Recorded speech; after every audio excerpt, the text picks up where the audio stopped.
The bells of Red Creek tolled in celebration, but to Clara Mae Dalton, every chime sounded like the hammering of nails into her own coffin. The air inside the small wooden church was heavy with heat and tension.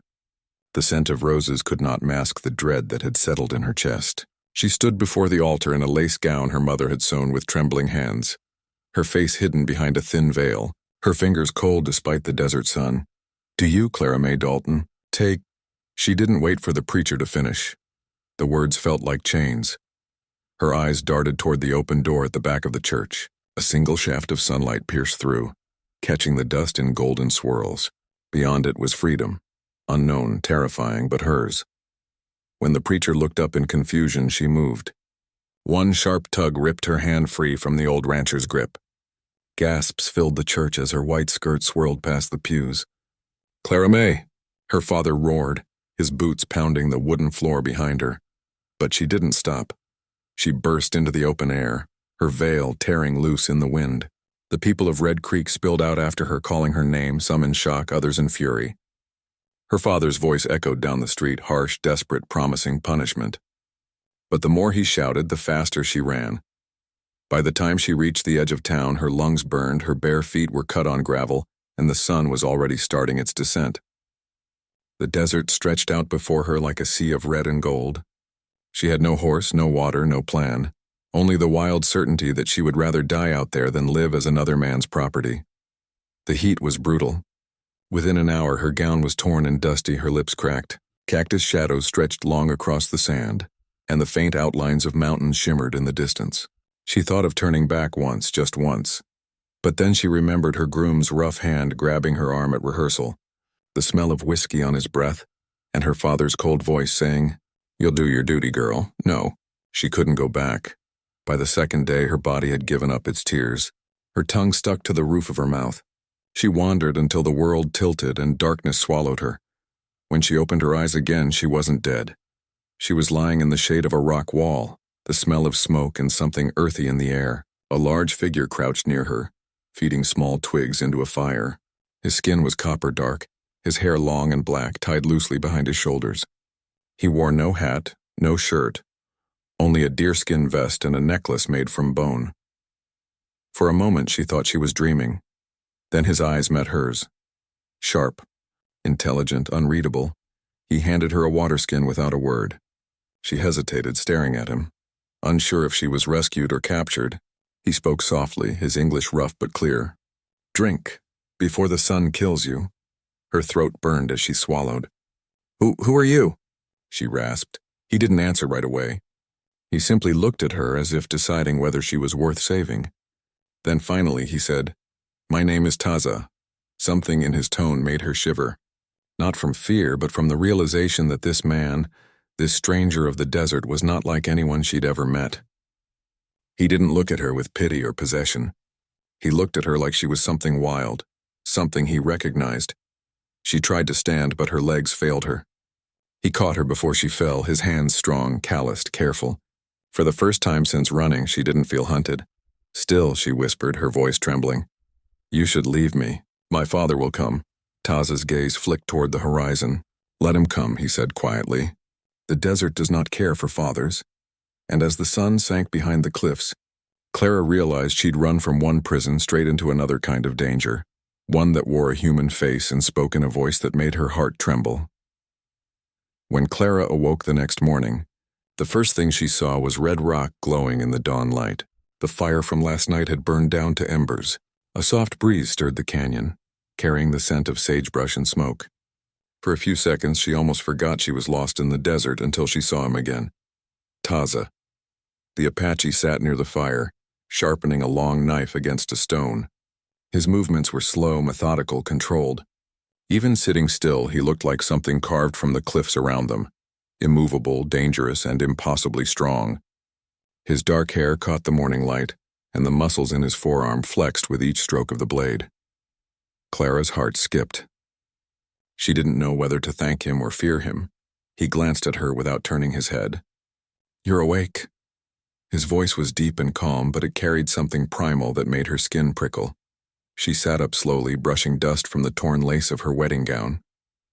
You saved me," he didn't answer. He rose, towering over her, and poured water from a clay jug into a tin cup. "Drink," Clara hesitated. "You could have left me to die." Finally, his eyes met hers, dark, unreadable, but not cruel. "You were already dying," he said simply, handing her the cup. "I only stopped the desert from taking you too soon." She didn't know how to reply. His English was broken, but his words carried more truth than she was ready to face. As she drank, she studied him.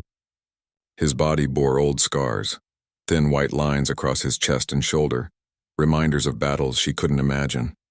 His expression gave nothing away, yet there was a quiet sadness behind it, like he'd seen too much of the world's cruelty. When she tried to stand, her legs wobbled again. He reached out, steadying her with a hand at her waist. The touch was brief but electric. She flinched, not from fear, but from how alive she suddenly felt. "I need to go," she whispered. "Go where?" "Anywhere but here." Taza looked toward the open desert beyond the canyon walls. "Your people will find you. Men came through 2 days ago. White men with rifles. They looked angry." Her stomach tightened. "My father," she muttered. "He'll think you took me." Taza's jaw tightened. "They already do." She swallowed hard, realization dawning on her. "They'll come for you." He turned back to her, his eyes steady, unreadable. "Then they will find I am not easy to take." There was no boast in his tone, no anger, just quiet certainty. Clara hugged herself, her mind spinning. The man standing before her wasn't the savage her father's stories had described. There was discipline in him, strength that didn't need to shout. She felt small beside him, yet strangely safe. He broke the silence. "Why did you run?" The question caught her off guard. "You wouldn't understand." "Try me." Clara's throat tightened. "My father. He was selling me to a man twice my age. The wedding was yesterday. I couldn't do it." Taza nodded once, as though confirming what he already knew. "So you ran from one prison into another?" Her eyes flashed. "I'm not your prisoner." He smiled faintly, one corner of his mouth lifting, more in pity than amusement.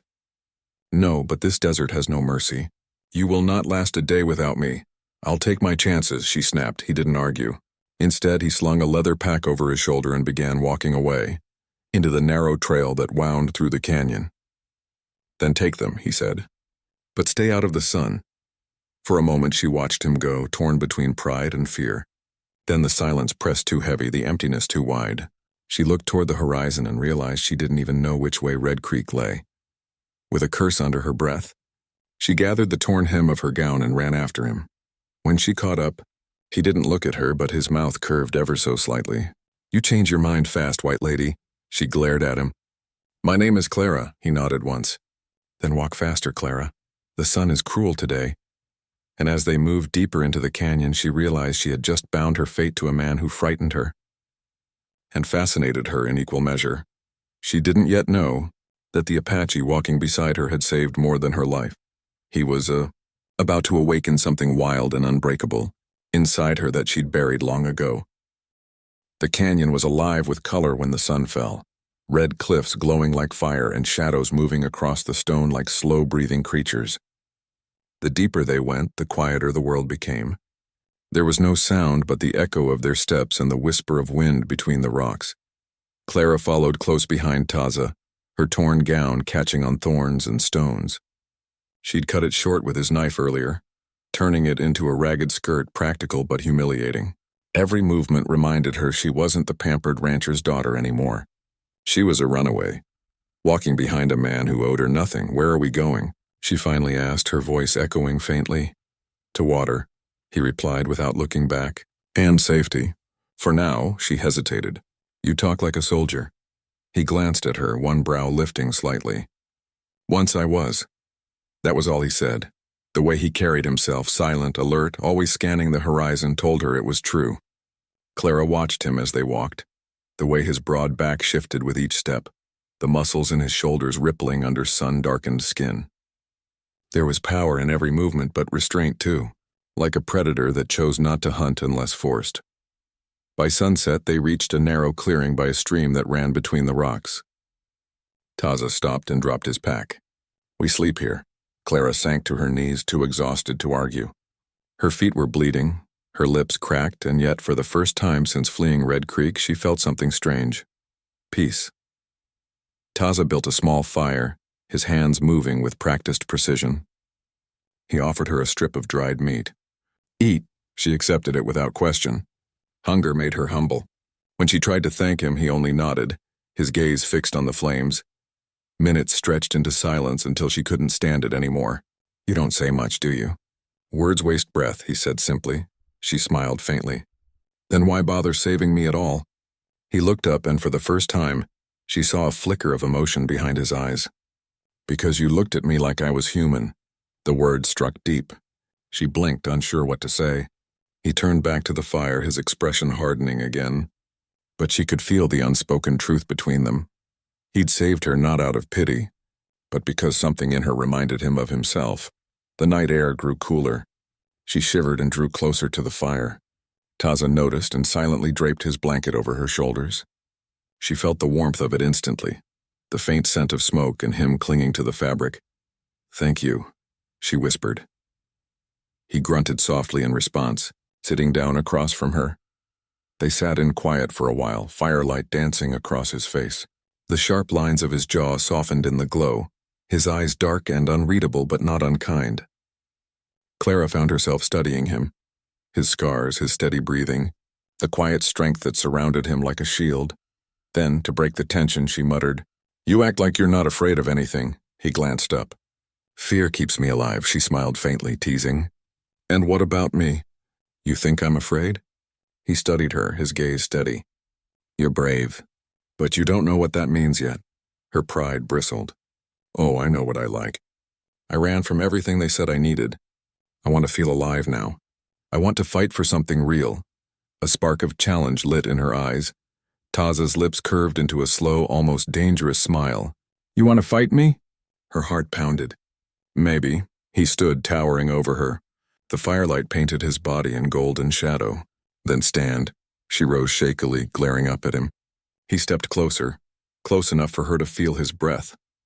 "Harder," she blurted, her voice trembling but defiant. "That's what I like." He froze, the corner of his mouth twitching, part amusement, part warning. His voice dropped low, quiet as thunder about to break. "Are you sure?" he murmured. The air between them burned. She swallowed hard, suddenly unsure of the game she'd started. His nearness made her dizzy, made her forget the world outside this canyon. For a long, tense moment, neither moved. Then Taza stepped back, his expression unreadable again. "Sleep," he said softly. "You'll need your strength tomorrow." She watched him walk away into the shadows, her breath shallow, her pulse racing. That night, Clara couldn't sleep. The fire crackled quietly, and every time she closed her eyes, she saw the way he'd looked at her, like he'd seen something wild in her that no one else ever had. And for the first time in her life, she wasn't afraid of being wild. The day began bright and still, but the air felt different, heavy, restless, waiting. Even Taza kept glancing at the sky as they packed their things. A low, distant rumble rolled across the canyon. "Storm coming," he muttered, tightening the strap on his horse. Clara squinted at the horizon. "It's clear." "Not for long," he said simply, his eyes sharp. By mid-afternoon, the clouds gathered like bruises above them. The wind carried sand and the smell of rain. The sky darkened until it seemed the sun had fallen. Taza led her toward a narrow ravine with steep walls for cover. Lightning flashed high above the cliffs, followed seconds later by the crash of thunder that shook the ground. His horse reared and bolted. Clara gasped as rain came down in sheets. "Stay close," Taza shouted. His voice barely rose above the roar of wind. She tried, but her boots slipped in the mud. The hem of her makeshift skirt was soaked, the cold biting through to her bones. Then a blast of wind threw her off balance, and she fell hard into the rising water that ran down the ravine like a stream. Before she could scramble up, Taza was there. His hand gripped hers, pulling her up with strength that felt almost unreal. His other arm came around her waist to steady her, holding her tight against him. She could feel his heartbeat, strong, steady, sure, against the chaos of the storm. Lightning tore across the sky, illuminating his face. Wet hair plastered to his temples, water streaming down his jaw. He looked wild and beautiful, every line of him carved from storm and shadow. "We can't stay here," Clara shouted. He shook his head. "Too dangerous out there." "This wall will hold." They pressed against the canyon's side, half-sheltered beneath an overhang. Rain poured like a waterfall only a few feet away, the wind driving cold water into their faces. Clara's teeth chattered, but she said nothing. She didn't dare move from his hold, not when the world seemed to be tearing itself apart around them. Taza's arm tightened as thunder cracked again. He leaned close to be heard. "You should have stayed in your town." She turned her face up toward him. "And live with a man I didn't love? I'd rather face this storm." Something in his eyes changed then, something quiet but deep, as if her words struck a place he'd kept long buried. He brushed a strand of wet hair from her cheek with his thumb, his touch rough but careful. "You are not like the others." "Maybe I'm not," she whispered, shivering. "Maybe that's why I ran." For a long moment neither spoke. Only the rain filled the silence, drumming against the rock like 1,000 tiny heartbeats. When the wind surged again, she flinched, and his hand moved to her back instinctively, shielding her from the cold. Her head found his shoulder without thought. The closeness wasn't planned, but neither pulled away. "Why do you live out here?" she asked softly. Taza's voice was low, almost lost beneath the storm. "Because there is no peace where your people live. Out here I can be free, even if I'm alone." She lifted her gaze, studying him through the silver curtain of rain. "You're not alone now." He looked at her then, really looked, and something wordless passed between them. The kind of understanding that only danger could forge. When lightning flashed again, he drew her closer, his hand firm at her back. She could feel the heat of him even through the cold. "Clara," he said quietly, her name heavy in his mouth, as if he wasn't used to saying such things aloud. She swallowed. "Yes?" His gaze lingered on her face, not demanding, not taking, just searching, before he finally said, "I will keep you safe." The storm raged on, but something shifted in the space between them. A fragile, flickering trust, a warmth that no rain could drown. By the time dawn came, the sky was clear again, but everything had changed. The world was washed clean, and so were they, though neither would admit it. The desert was quiet again, too quiet. The storm had washed everything clean, leaving behind a heavy scent of wet earth and the echo of thunder fading into memory. Clara woke to the crackle of a small fire. Taza crouched nearby, roasting strips of rabbit meat on a stick. His movements were steady, precise, his gaze on the flames. For a while, she simply watched him. The morning light touched his profile, strong, calm, and unreadable. He looked as though he'd been carved into the world rather than born into it. She broke the silence first. "You didn't sleep?" Taza shook his head slightly. "Storm makes tracks soft. Easier to follow. I wanted to see if anyone came." "Anyone?" she repeated, though she knew who he meant. He met her eyes. "Men, from your town."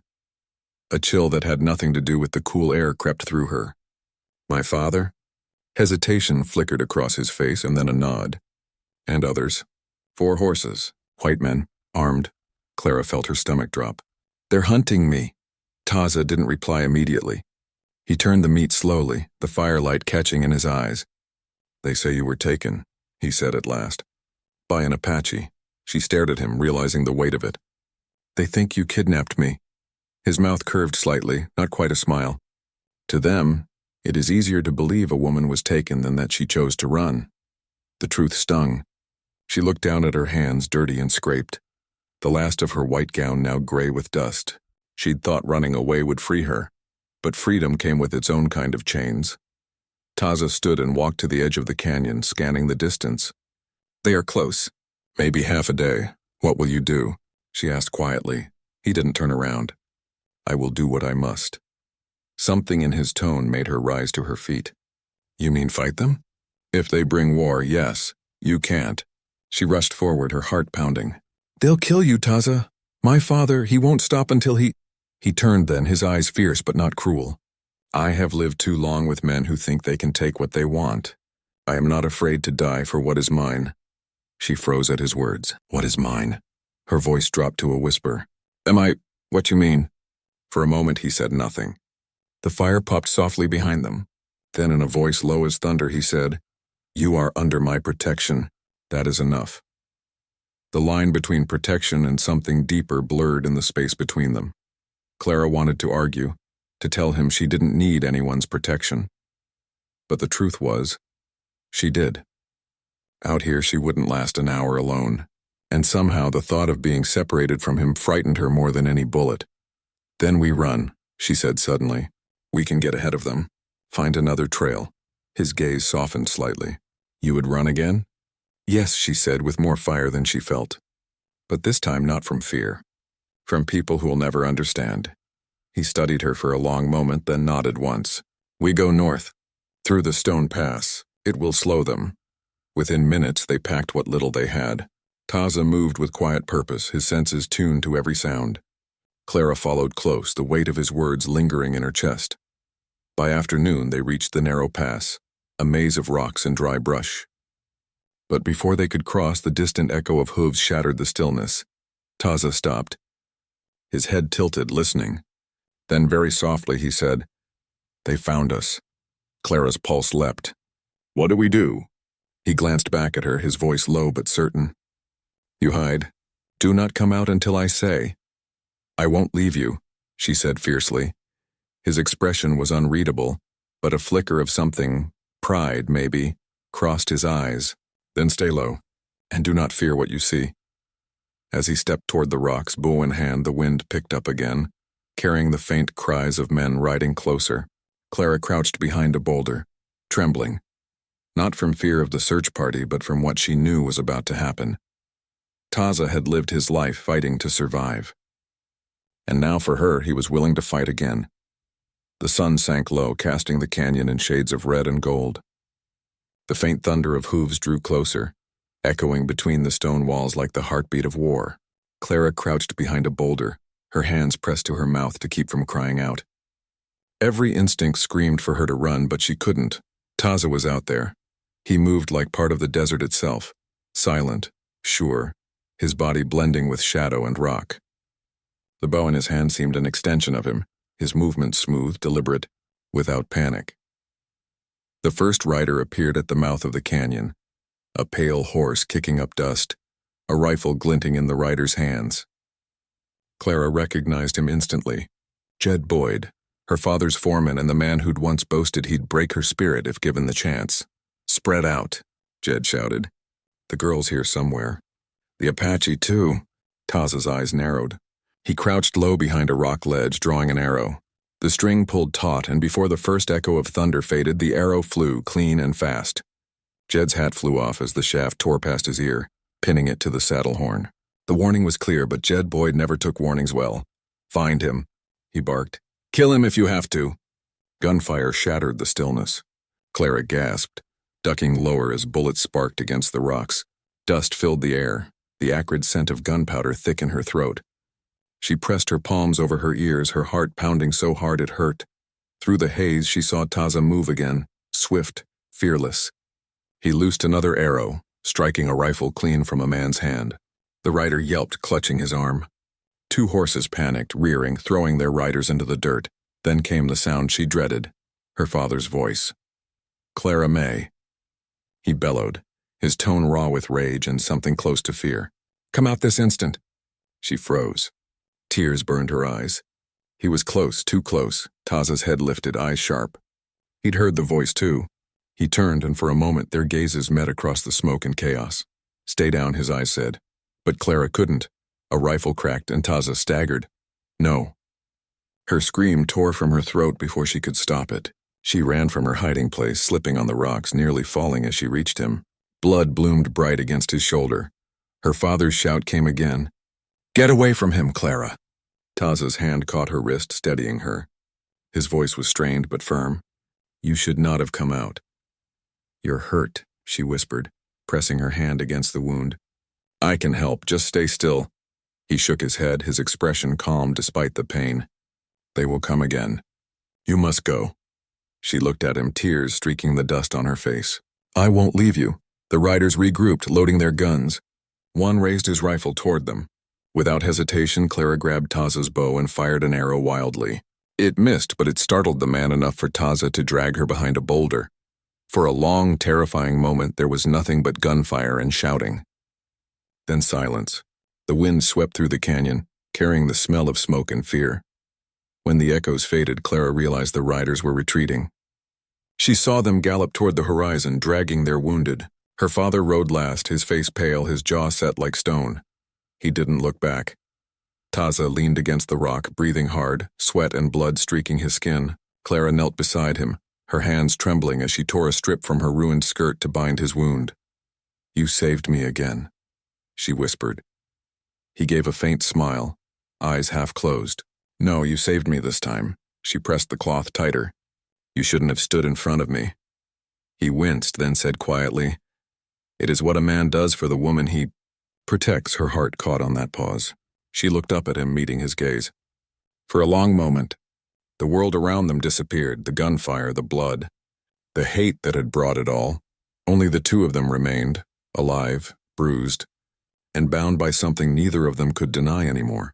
The fire had passed, but the heat between them had only just begun. Night fell like a velvet curtain over the canyon.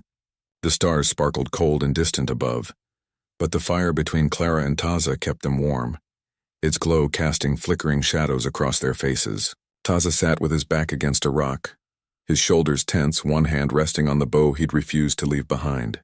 Clara knelt beside him, cleaning the last of the dried blood from his shoulder with a strip of cloth, her hands trembling slightly. For a long while, neither spoke. The wind whispered through the canyon, carrying the faint scent of sage and the memory of gunpowder. Clara found herself stealing glances at him, tracing the scars on his arms and chest by firelight. Each one told a story of survival, pain, and loss. Finally, she broke the silence. "Why do you live out here? All alone?" He looked at her, his dark eyes reflecting the flames. "Alone?" he repeated. "I am never truly alone.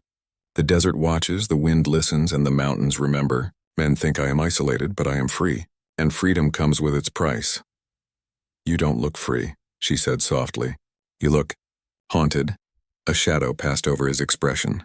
"I lost my people," he said quietly. "My village burned. My family are gone. I survived when I should not have. That is why I walk these lands, Clara. To keep moving, to stay alive, to hold on to what little I still have." Clara's chest tightened. She remembered her own life. The arranged marriage, her father's cold control, the lies and expectations forced on her like shackles. "I ran because they wanted to own me," she whispered. "Because a man thought he could have my life before I even chose it. And I didn't know how to stop being afraid." Taza's gaze softened, the hardness in his features giving way to something almost tender. "You are not afraid anymore," he said, her heart skipped. "I am," she admitted, her voice barely audible. "I'm afraid of what comes next. Afraid I'll lose you. Afraid the world will take you from me like it took everything else from you." He reached for her hand, placing his calloused fingers over hers. The contrast was startling. Her hands delicate, soft from years of protection, his rough scarred from a lifetime of survival. She trembled under the touch. "You will not lose me," he said simply. "I promised and I keep my word." "You trust me?" I do," she whispered, though the words felt like a fragile thing in the desert night. A silence fell, but it was not empty. It was full of unspoken truths, of hearts beating in unison, of two souls recognizing in each other a mirror of their own wounds. "Tell me," she said after a while, her voice low. "Why did you save me? Even before the fight?" Taza leaned back, eyes on the stars. "I did not know," he admitted. "But something in your eyes, you were like the desert itself. Wild, untamed, unwilling to be caged. I could not let them take that from you. Perhaps in saving you, I saved a part of myself I thought was gone forever." Clara's throat tightened. "I never knew anyone could understand me like that." He shifted closer, the warmth of his body brushing hers. "Few ever do," he murmured. "And yet you do. That is why I stay. That is why I fight. That is why I will always protect you." For the first time in her life, Clara felt the weight of her fear lift, replaced with a strange, powerful certainty. She reached out and rested her head against his shoulder, listening to the steady rhythm of his heartbeat. It was strong, unwavering, a promise unspoken but understood. The canyon around them faded. The storm, the danger, the world beyond, it no longer mattered. There was only this fire, this night, this man who had become her sanctuary. "Stay with me," she whispered. "I am yours," he replied, his voice steady as the desert wind. And for the first time in a long time, Clara believed it. Dawn arrived soft and pale over the canyon, turning the red cliffs to a gentle rose. The fire from the night before had died down to glowing embers, and the desert felt deceptively calm. Clara stirred first, brushing sand from her torn skirt and surveying the narrow clearing. Taza was already awake, sitting near the edge of the rocks, sharpening his knife with the same quiet precision that had become almost hypnotic to her. For a moment, it seemed like the night's battle and storm were a dream. The canyon was peaceful, but Clara's instincts whispered otherwise. Danger had a way of creeping in when least expected, and she knew it. She saw movement first, a figure slipping along the ridge above them. Then another, and another. Her heart dropped. "They're coming," she whispered. Taza's head lifted slowly. "Not from your town," he muttered. His gaze narrowed, scanning the horizon. "From within my own people." Clara's stomach tightened. "Your people? But why?" "Some see opportunity," he said quietly. "Some think my capture would bring them bounty, favor, or power. The desert is a dangerous place, not only for outsiders." Before she could respond, a series of shouts echoed down the rocks. A small group of men, Taza's own allies, or what he had trusted as allies, emerged from the shadows.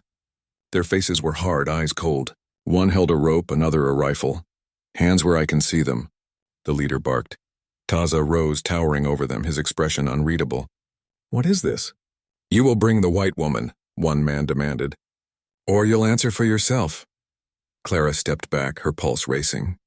She realized the danger was immediate and personal. Taza might have saved her from her father and the townsmen, but these men would kill without hesitation. She gripped the edge of a rock, her body tense, ready to act, to flee, or to fight. Taza's jaw tightened. "You are fools," he said. "She is under my protection." "Try me and you will regret it," the leader laughed. "Protection? You fight like a man alone in the desert, but even a giant cannot withstand numbers. Hand her over."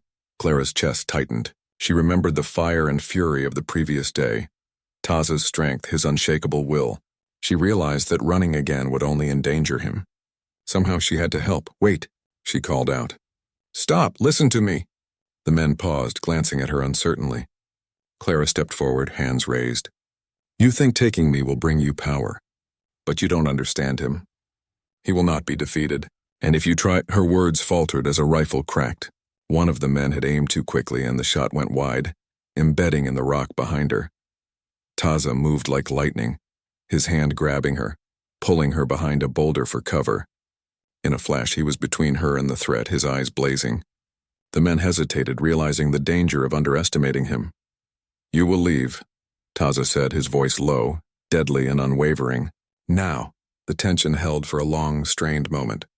Then slowly the men backed away, retreating toward the distant ridges, muttering threats but unwilling to risk his wrath. Clara exhaled shakily. Her hands were trembling, her heart racing. She looked at Taza, who was already assessing the retreat, his calm precision returning. "You shouldn't have come out here," he said quietly, his gaze softening only for a moment as it landed on her. "I couldn't stay hidden," she admitted. I trust you, and I couldn't let them take you either." He studied her, eyes dark but unreadable. Then he nodded once. "You are brave, but there is more danger to come. We cannot linger here. We leave at once." As they prepared to move, Clara realized the betrayal had cut deeper than any wound. Not from her father, not from townsmen, but from someone she had thought could be trusted. And yet, through it all, one truth remained.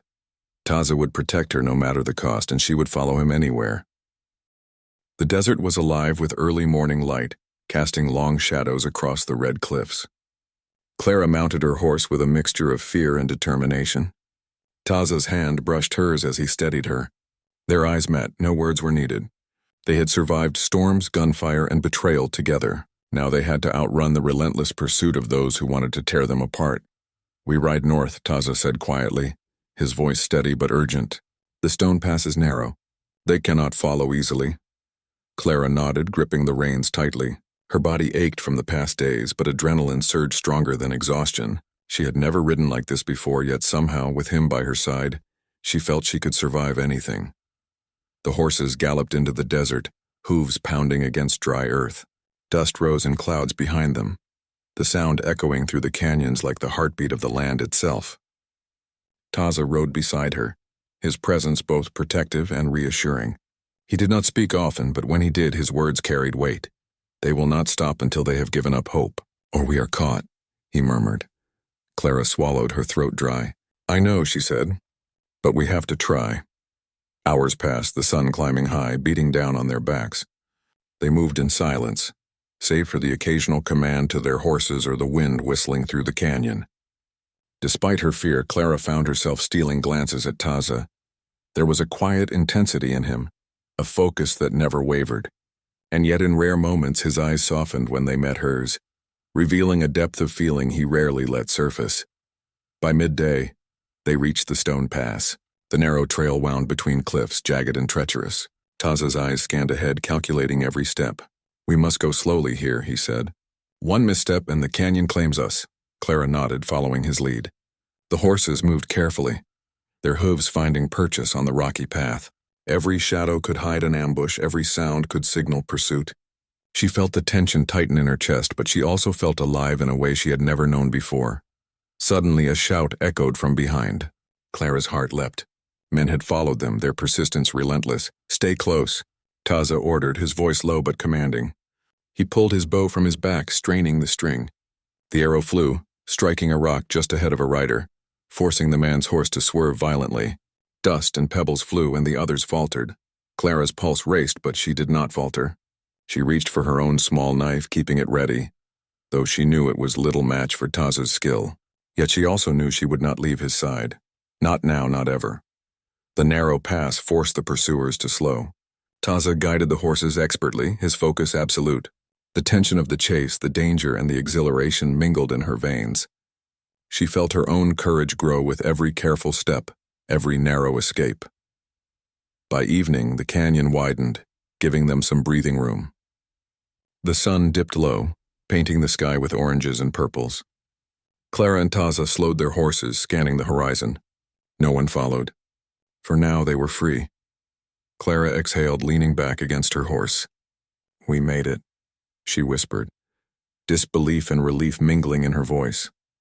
Taza gave a faint nod, eyes still scanning the distance.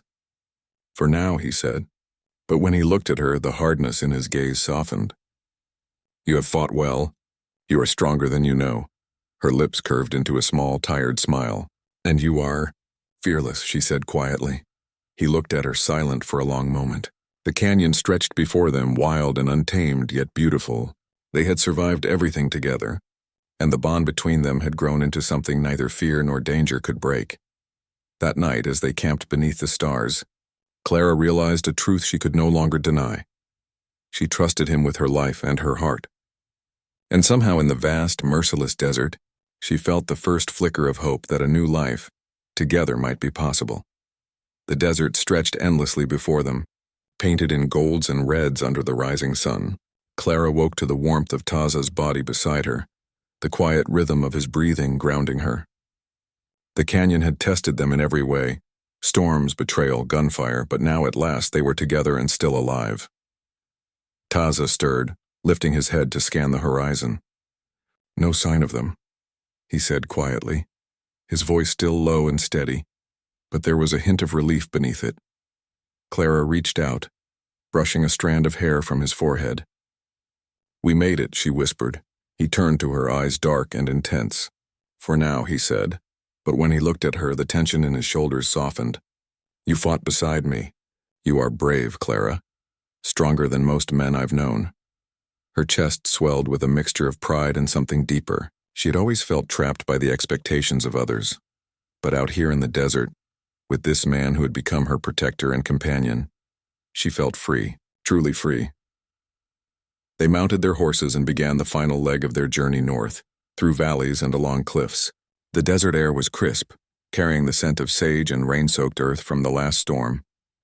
Clara rode close to Taza, feeling the steady rhythm of his horse match her own. Hours passed and the landscape began to change. The harsh reds and browns gave way to rolling plains dotted with green scrub and wildflowers. The open land felt like a promise, a sign that they could leave the dangers of the canyon behind. Taza glanced at her. "We are almost at the settlement. From there you will be safe." Clara shook her head. "I don't want safe," she said firmly. Not if it means leaving you behind. He studied her for a long moment, then nodded as if confirming what he had already known. Then we face it together, he said simply. As they approached the settlement, Clara noticed the tension in the townspeople. Word of her disappearance and Taza's presence had spread, but for the first time she did not feel fear. She felt the strength of their bond, the unspoken promise that neither would let the world tear them apart again. Her father stepped forward as they rode in, his expression a mix of fury and disbelief. "Clara May, you've brought this upon yourself." She raised her hand, stopping him. "No, father. I chose my own life. I chose freedom, and I will not be caged again." Taza remained silent, standing tall beside her. His presence alone was enough to make the men hesitate. They had underestimated him before. They would not again. The sun dipped lower, casting long shadows across the town. Clara dismounted, moving to stand beside Taza. "We belong out there," she said, gesturing toward the open desert beyond the town. "Not trapped by fear, not by anyone else's rules." Taza nodded, his gaze steady on the horizon. "Then we leave together," he said. "No one can take what is ours. Not the desert, not men, not time itself." Clara smiled, a fierce, radiant smile that spoke of survival and defiance. "Together," she echoed. They mounted their horses again, riding out of the settlement and into the wide open desert. The wind whipped through their hair, carrying the scent of sage and freedom. Every step forward felt like reclaiming their lives. Every heartbeat a declaration that they were no longer prisoners of fear or expectation. As the sun set, painting the sky in fiery streaks, Clara looked at Taza. For the first time in her life, she felt wholly, completely alive. He met her gaze, a silent understanding passing between them. The world had tested them, pushed them to the edge, but they had endured. Side by side, they rode into the endless horizon, fearless, unbound, and unbreakable. Whatever the future held, they would face it together, stronger, braver, and freer than they had ever imagined. The desert had been their trial, and now it was their home, together against the world.